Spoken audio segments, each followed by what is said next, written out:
பகவதே வாசுதேவாய. ஓம் அஜ்ஞானதிமிராந்தஸ்ய ஞானாஞ்சன சலாகயா சக்ஷுருன்மீலிதமேன தஸ்மை ஸ்ரீ குருவே நமக. வாசுதேவ சுதம் தேவம் கம்சசானூரமர்தனம் தேவகி பரமானந்தம் கிருஷ்ணம் வந்தே ஜெகத்குரும். காத்யாயினி மகாமாயே மகாயோகினி யதீஸ்வரி நந்தகோபசுதம் தேவி பதிந்தே குருதே நமக. ஓம் நமோ பகவதே வாசுதேவாய. ஸ்ரீமத் பகவத்கீதை 7வது அத்தியாயம் 16வது ஸ்லோகம்.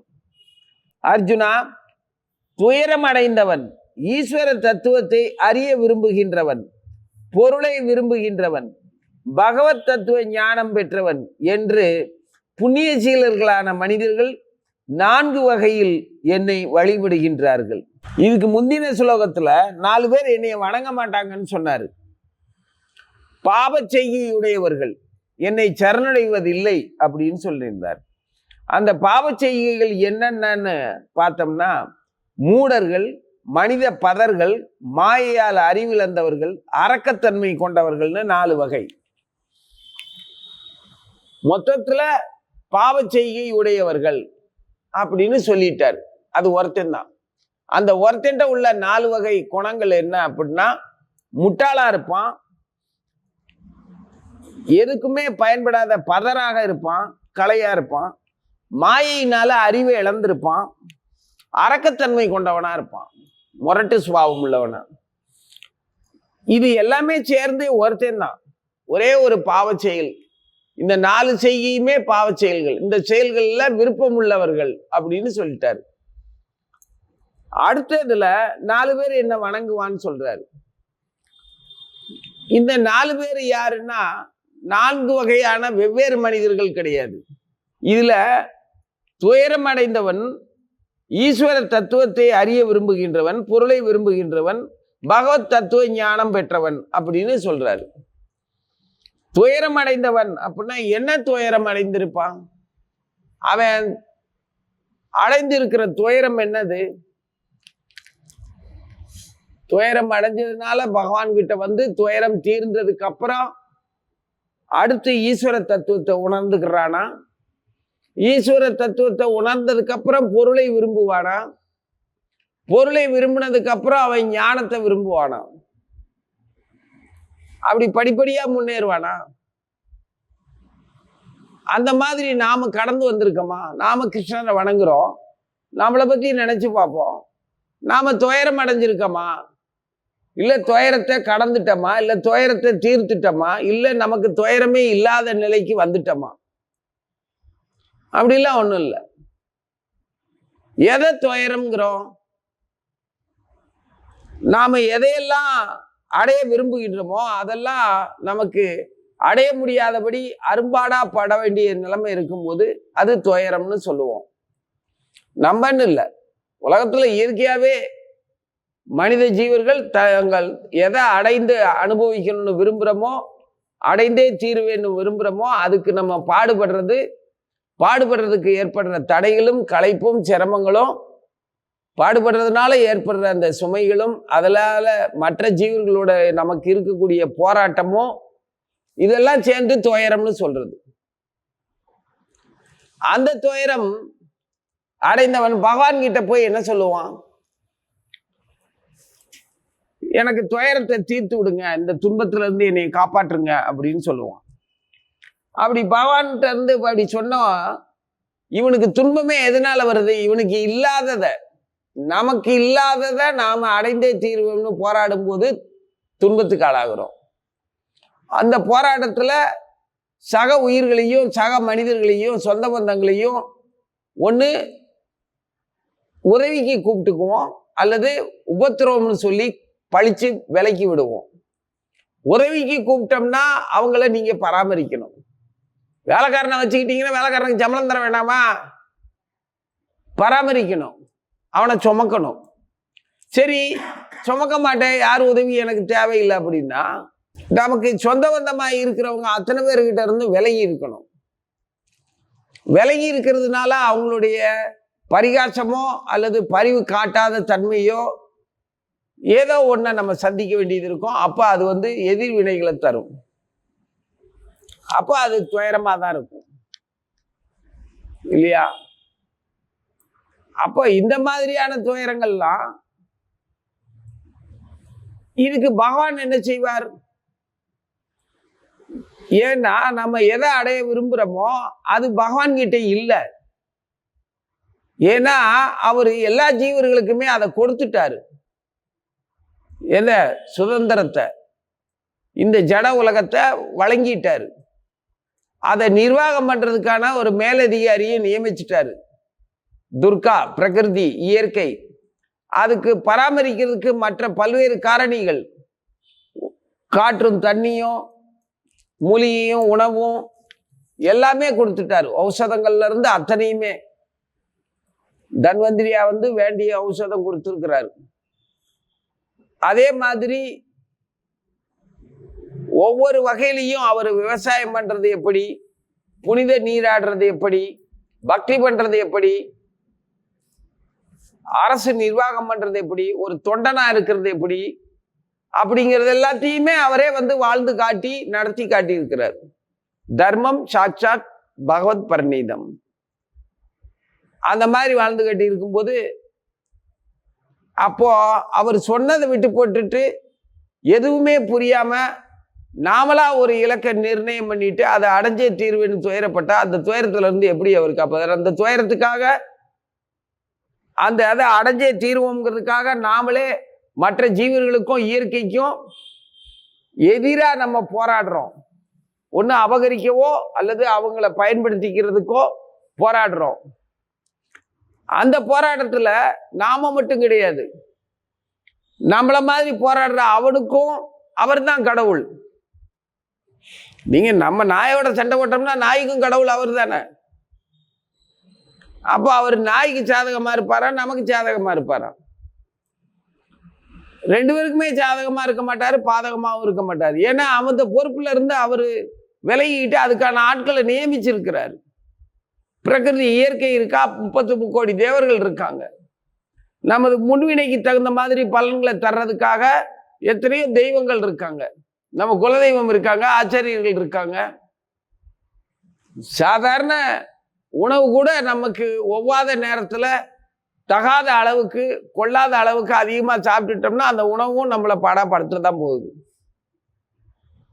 அதுக்கு அவர் என்ன செய்வார்? இந்த மாதிரி இருக்கிறதுனால எல்லா ஏற்பாடும் பகவான் தான், இல்லைன்னு சொல்ல. அவர் எங்கேயோ இல்லை, நம்ம கூடவே பரம சாட்சியா தான் இருக்கிறாரு. ஈஸ்வர பரம கிருஷ்ண சச்சித் ஆனந்த விக்கிரக அனாதீர் ஆதீர் கோவிந்த சர்வ காரண காரணம். காரணங்களுக்கெல்லாம் காரணமாக இருக்கிறாரே தவிர காரணம் அவர் கிடையாது. அந்த மாதிரி எடுத்துக்கணும். அதுக்காக அவர் இல்லாதது எதுவுமே கிடையாது. இப்ப நம்ம நினைச்சுக்கிட்டு இருக்கிறோம், பேசிக்கிட்டு இருக்கிறோம். இப்ப துயரம்னா என்னங்கிறத பற்றி நாம சிந்திக்கிறதுக்கு தான் இந்த வார்த்தையை சொல்லிட்டு இருக்கேன், இந்த இவ்வளவு கதையும் பேசுறது. அப்ப துயரம்ங்கிறது என்ன? இந்த துயரத்தெல்லாம் துயரமா நினைச்செல்லாம் அவர்கிட்ட கும்பிட முடியாது. அவர்கிட்ட வந்ததுக்கு அப்புறம் இதெல்லாம் துயரமாவே தெரியவே இல்லை. இந்த உலகியல் வாழ்க்கை துயரமா தெரியல. சொந்த பந்தம், வெறுப்பு, இறைவனுக்கு எதிரான செயல்களுக்கான ஆசை உள்ளவர்களோட சகவாசம், இது எல்லாமே நமக்கு துயரமா தெரியல. ஏன் தெரியலன்னா இதெல்லாம் குப்பைங்க, கழிவுகள், அகற்றப்பட வேண்டியவர்கள், அழிக்கப்பட வேண்டியவர்கள். இதுகளை பத்தி நானே நினைச்சிட்டு இறைவனுக்கு எதிரான, இறைவனை பற்றி நினைக்க முடியாத, இறைவனுடைய சட்டத்திட்டங்களுக்கு உட்படாத, தனக்கே அனுமதிக்கப்படாததுக்கு ஆசைப்பட்டுக்கிட்டு அலைஞ்சிக்கிட்டு இருக்கிறவனை எல்லாம் மதிச்சு ஏன் வருத்தப்படணும், எதுக்கு சுமக்கணும், எதுக்கு அவனோட சண்டை போடணும்? குப்பை கூட எனக்கு நான் வம்பு வழக்கு, தூக்கி தூர எறிய வேண்டியது தானே, இல்லாட்டி கொளுத்திட வேண்டியது தானே. அதெல்லாம் செய்ய முடியாது, மனித சட்டம் இடம் கொடுக்காது. அப்ப என்ன செய்யலாம்? அப்பதான் இதை என்னால அப்புறப்படுத்த முடியாது, அதால நான் பட்ட துயரம் போதும் அப்படின்னு பகவான்கிட்ட கும்பிடுறத. அப்பதான் துயரம் அடைந்தவன் பகவான்கிட்ட கும்பிடுறான். வந்துட்டானா பகவான்கிட்ட, அங்க வந்து துயரத்தை தீக்க சொல்றான். தீக்க சொல்லல, என்னால அந்த துயரத்தை அழிக்க முடியாது, நீ அழிச்சிரு. அது கூட அவர்கிட்ட சொல்ல வேண்டாம், அதுக்கு ஏற்பாடு பண்ணியிருக்கிறாரு. அவ்வப்பொழுது நான் தான் தர்மத்தை நிலைநாட்ட அதர்மம் தலைவிரிச்சு ஆடுறதுன்னா அழிக்கிறதுக்கு நான் வருவேன்னு தான் அவர் ஏற்கனவே வாக்கு கொடுத்துருக்கிறாரு. அது மாதிரி கண்டிப்பா அவர் எப்படியும் அதுதான் செய்ய போறாரு. அந்த அதர்ம பாதையில நாமளே இருந்தாலும் நம்மளையும் காலி பண்ணத்தான் போறாரு. முட்டாளாவும் நடுநிலையில இருக்கிறேன்னு சொல்றவனையும் சேர்த்து தான் காலி பண்ணுவார். ஏன்னா குருச்சேத்திர போர்ல துரியோதன கூட்டம் மட்டும்தான் அழிஞ்சதா? இவரு பாண்டவர்கள் சைட்லயும் ஒருத்தருமே இல்லையே. இத்தனைக்கும் திரௌபதியினுடைய 5 குழந்தைகளையுமே கொல்ல விட்டுட்டார்ல. அவங்க கொலை செய்யப்பட்டார்கள். தூங்கிக்கிட்டு இருந்த குழந்தைங்க கொலை செய்யப்பட்டார்கள். அது பகவானுக்கு தெரியாமலா நடந்தது? நடத்தினவன் போக்கிரி தான். அவன் அந்த பாவ செயலை செய்யறதுக்கான துணிச்சல் அவனுக்கு எங்க இருந்து வந்துச்சு? பகவான் கொடுக்கல. ஆனா பகவானுக்கு அந்த கொலை செய்யறத பகவான் தடுக்கல. மொத்தத்துல எல்லாத்தையும் காலி பண்ணிட்டாரு. ஏன்? தர்மத்தை நிலைநாட்டணும்னா தர்மமா அதர்மமானு தெரியாதவனும் இருக்கக்கூடாது. இருந்தான்னா அவன் கண்டிப்பா தர்மத்தின் பக்கத்துல மட்டும்தான் இருப்பான்னு சொல்ல முடியாது. ஏன்னா அவனுக்கு தர்மத்தினுடைய வேல்யூ, அதனுடைய வலிமையும் தெரியாது, அதனுடைய தூய்மையும் தெரியாது. சத்தியத்தோட வலிமையும் தூய்மையும் தெரியாம இருக்கிறத விட மோசமான ஆபத்து எதுன்னா, அதனுடைய தூய்மையும் வலிமையும் தெரியாம இருக்கிறத விட அதிக பயங்கரமானது என்னன்னா, அந்த சத்தியத்தின் மேல சுகப்பட தெரியாம இருக்கிற முட்டாள்தனம். புரியுதா நான் சொல்றது? அந்த நேர்மை, ஒழுக்கம், பண்பு, அதுல இறை அன்பு அப்படிங்கிறதுல அதுதான் சத்தியம், அதுதான் தர்மம், அதுதான் பகவான், அதுதான் அந்த சனாதன தர்மம், அந்த சத்தியம், அந்த தர்மம், அந்த பகவான். அது மேல அவங்களோட வலிமையும் தூய்மையும் தெரியாம இருக்கிறத விட ஆபத்தான விஷயம் அதனால சுகப்பட தெரியாம இருக்கிற குணம். அது சுகப்பட தெரிஞ்சாதான் அந்த சத்தியத்தினுடைய, அந்த தர்மத்தினுடைய, அந்த பகவானுடைய வலிமையும் தூய்மையும் தெரியும். பகவான் கிட்ட இருக்கிறதுல நிம்மதியும் சுகமும் அனுபவிக்க தெரியலன்னா உனக்கு பகவானுடைய வலிமையும் தெரியாது, அவருடைய தூய்மையும் தெரியாது. தூய்மை உனக்கு தெரியல அப்படின்னாலே நீ அப்ப அழுக்கு வந்தா எப்படி கண்டுபிடிப்ப? சுத்தமா இருக்கிறது என்னன்னு தெரிஞ்சாத்தானே அசுத்தமா இருக்கிறத தவிர்க்க தப்பிப்ப. அதுக்கு ஒரு வலிமை இருக்குது அப்படிங்கிறது புரிஞ்சாத்தானே அந்த வலிமையை நீ பயன்படுத்தி வைராக்கியத்தோட சிரத்தையோட வாழ்க்கையை நடத்திக்குவ. இல்லைன்னா கீழே விழுந்துருவியே. இந்த ரெண்டையும் அனுபவிக்கிறதுல எனக்கு இதமாகவும் நிம்மதியாகவும் மகிழ்ச்சியாகவும் இருக்குங்கிற அந்த சுகம் புரிஞ்சால இந்த தூய்மையும் வலிமையும் உன்னால் அனுபவிக்க முடியும். அப்போ சுகமா இருக்கணும்னா ஒழுக்கத்தின் மேல, இறைவனை பற்றி பேசுறதுல மகிழ்ச்சி இருக்கணும். இறைவனை பற்றி நினைக்கிறதுல, அவரை கொண்டாடுறதுல, தன்னை கொண்டாடுறதுல அவனுக்கு இயல்பாவே மகிழ்ச்சி இருக்கணும். இதுக்கு முன்னாடியே சொல்லியிருக்கிறார், இனிமேல் தான் சொல்லுவார். ஒருத்தருக்கு ஒருத்தர் மகிழ்ச்சியோட உபதேசம் பண்ணணும், ஒருத்தருக்கு ஒருத்தர் மகிழ்ச்சியோட பேசிட்டு இருக்கணும். பகவானை பற்றி பேசுறதுல மகிழ்வார்கள்னு அப்படிப்பட்ட மகாத்மாக்களை ரொம்ப பிடிக்கும்னு சொல்லுவார், இனிமே சொல்லுவார். அந்த மாதிரி தூய்மை மேல இருக்கிறவே அடுத்து ஈஸ்வர தத்துவம் அறிய விரும்புகின்றவன். துயரத்தை தெரிஞ்சுக்கிட்டானா ஈஸ்வர தத்துவத்தை தெரிஞ்சுக்க விரும்புவான். அப்போ துயரத்துல இருந்து விடுபடுறவே எப்படி அவரை வணங்குவான்? வணங்குற முறை இருக்குது.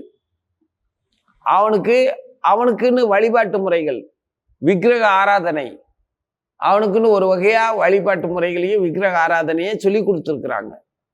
அவனுக்கு முதல்ல தேவை விக்கிரகத்தினுடைய மதிப்பென்ன, அந்த விக்கிரகத்துக்கிட்ட நம்ம பேசுறது, வணங்குறது, நாம உபசரிக்கிறது, நிவேதனம் பண்றதெல்லாம் அந்த விக்கிரகம் ஏற்றுக்கொண்டதா, ஏற்றுக்கொள்ளத்தக்கதா, அது எப்படி தயாரிக்கப்பட்டது? எனக்கு அந்த நான் கொடுக்கறத அது ஏற்றுக்கொள்வதற்கு எனக்கு அந்த விக்கிரகம் ஏற்றுக்கொள்ளும் தகுதி உள்ளவனா நான் இருக்கணும். அப்பதான் நான் கொடுக்கறத அந்த விக்கிரகம் ஏற்றுக்கொள்ளும். அதுக்கப்புறம் அது எப்படி ஏற்றுக்கொள்ளும், அதனுடைய இயல்பான தன்மை என்ன, அதனுடைய மனோபாவம் என்ன, அதுக்கு எனக்கு ஆச்சாரியன் வேணும், சொல்லிக் கொடுக்க ஆச்சாரியன் வேணும்ல. அப்போ முதல்ல குரு வேணும். அப்புறம் அந்த முறைப்படியான வழிபாட்டு முறைகள், அந்த ஆராதனை விஷயங்கள்லாம் நம்பிக்கையோடையும் பொறுமையோடையும் நியமனங்கள் தவறாமலும் எல்லா சம்பிரதாயங்களையும் சரியா கடைபிடிச்சு கால நேரங்களை எல்லாம் தெரிஞ்சு சரியா செய்யணும். இந்த மாதிரியான பொறுப்புல அவனுக்கு ஒரு நிம்மதியும் சுகமும் நம்பிக்கையும் வரணும். இந்த வாழ்க்கையை அவனுக்கு பிடிச்சிருக்கணும். அப்பதான் அவன் துயரத்திலிருந்து விடுபட முடியும். அவனுக்கு அதை செய்யறதுல துயரமே இல்லாத நிலை தானா வந்துடும். அதுக்கப்புறம் இந்த விக்கிரக ஆராதனையை கடந்து ஈஸ்வர தத்துவம் பற்றி யோசிக்கும் போது, விக்கிரகங்களை எல்லாம் கடந்து ஞானத்துக்கு, கல்விக்கு முன்னோர்கள் எப்படியெல்லாம் ஆராதனை பண்ணியிருக்காங்க, எப்படியெல்லாம் பிரார்த்தனை பண்ணியிருக்கிறாங்க, வேத இலக்கியங்களை எப்படியெல்லாம் பகவான் வர்ணிக்கப்படுகிறார், பகவானுடைய லீலைகள்லாம் எப்படி, எத்தனையோ கோடி தெய்வங்கள் இருக்காங்க, ஈஸ்வரனுடைய அந்த ஈஸ்வர பிராப்தம் என்னது, எனக்கு என்னது ஈஸ்வர பிராப்தம், ஈஸ்வரனுடைய தத்துவம் இங்கே என்னென்ன பொருள்களெல்லாம் இருக்குது, அதனுடைய பொருள்களுடைய தன்மை என்ன, அதனுடைய உட்பொருள் என்ன, ஜீவர்களுடைய இயக்கம் என்ன, அந்த இயக்கத்துக்கு பின்னாடி இருக்கக்கூடிய அவங்களுடைய உணர்வு என்ன, அதுல இறைவனின் கரம் எந்த மாதிரி செயல்படுது, எல்லாத்துலயும் அந்த தெய்வீக உணர்வை அவன் தேடி தேடி கண்டுபிடிக்கணும் இல்லையா? அவனுடைய வழிபாடு விக்கிரக ஆராதனைக்காரன் வழிபாடு மாதிரி இருக்காது. அவன் இந்த வகையிலேயே தான் தேடிட்டு இருப்பான். அடுத்து பொருளை விரும்புகின்றவன். இந்த வகையில ஒருத்தன் வணங்குறவன் இப்படி வணங்குறான், விக்கிரக ஆராதனை பண்றவன் பண்றான். இந்த ரெண்டு பேரையும் பார்த்துட்டு, ரெண்டு வகையான வழிபாட்டு முறைகளையும் பார்த்துட்டு, ரெண்டுக்குமே தேவை எனக்கு நிறைய பொருள் வேணும். அந்த பொருள்னா ஐஸ்வர்யம், திரவியம், தானியங்களோ பணமோ, அதுக்கான வாகனங்களோ, அதுக்கான நபர்கள் வந்து அவங்கள பராமரிக்கவோ, அதற்கு தேவையான பசுக்களோ விலங்குகளோ எல்லாருடைய உதவியும் வேணும். இதுக்கெல்லாம் செல்வம் வேண்டாமா? அப்படி நான் செல்வம் இருந்தால்தான் கோவில், விக்கிரகம், இந்த ஞான ரீதியா ஈஸ்வர தத்துவத்தை புரிஞ்சுக்கிறவனுக்கு வேண்டிய வசதிகளை செஞ்சு கொடுக்க, அல்லது நானே அதுல இறங்கி அந்த வேத இலக்கியங்களையும் முன்னோர்களையும் கூப்பிட்டு உபசரிச்சு அவங்க மூலமா நான் அறிவை வளர்த்துக்க, இதுக்கு எல்லாத்துக்கும் எனக்கு பொருள் வேணும், பணம் வேணும்ல. அப்போ அவ்வளவும் நான் சம்பாதிக்கணும். அடுத்த கட்டம், அந்த பணம் வேணுங்கிறவே உட்காந்து வேதம் படிச்சுக்கிட்டு இருக்க மாட்டான், மடியாட்டிக்கிட்டு பூஜை பண்ணிக்கிட்டு இருக்க மாட்டான். அவன் கும்பிடுற விதம் வேறையா இருக்கும். அவன் எப்படி கும்பிடுவான், எப்படி லட்சுமி கடாட்சம் கிடைச்சி என்ன செஞ்சா பணம் கிடைக்குமோ அந்த இதுல அலைவான். அவனும் பகவானை வணங்குறான். இப்ப நம்ம இந்த 3 பேரையுமே பார்த்திருப்போம். இதுல பணம் அலையிறவனையும் பார்த்துட்டு தான் உட்கார்ந்துட்டு இருக்கோம். இப்போ நம்ம இந்த இடத்துல உட்கார்ந்து இருக்கிறோம். விக்கிரக ஆராதனை பண்றவனை பார்த்துருக்குறோம். ஆனா பொருளை விரும்புறவன்னு ஒருத்தனை நினைக்கும் போது விக்கிரக ஆராதனையும் ஈஸ்வர தத்துவத்தையும் விரும்புறவனையும் இந்த பொருளை விரும்புறவனுடைய வழிபாட்டுல நம்ம கண்டுபிடிக்க முடியல. அப்படிதானே? பணத்தை விரும்புறவன்கிட்ட அவனுடைய வழிபாட்டு முறையை நம்மளால கண்டுபிடிக்க முடியுதா? அவன் பூசாரிக்கும் காசு கொடுக்கணும், படிக்கிறவனுக்கும் காசு கொடுக்கணும், அவனுக்கு காசு தான் வேணும். காசு வேணுங்கிறதுக்காக தான் அலைவானே தவிர, அவன் அப்போ காசை தேடி அலையும் போது அவன் பகவானை எப்படி வணங்குவான்? காசை தேடி அலையிறது தான் அவனுக்கு பூஜை. காசை கண்டுபிடிச்சு சேர்க்கிறது தான் அவனுக்கு பக்தியே, அதுதான் வணக்கம். இவனுக்கு சூடம் காட்டுறது, மணி அடிக்கிறது வணக்கம்னா, இவனுக்கு படிக்கிறது வணக்கம்னா, அவனுக்கு பணம் சேர்க்கறது தான் வணக்கம். அவனும் கிருஷ்ணனை அந்த மாதிரி தான் வணங்குறான். அப்போ ஒவ்வொருத்தரும் 3 விதமா வணங்குறானா? இதுல 4வது வகையா ஒருத்தன் வணங்குவான். அவன் யாரு? பகவத் தத்துவ ஞானம் பெற்றவன் என்ற புண்ணிய சீலர்கள்.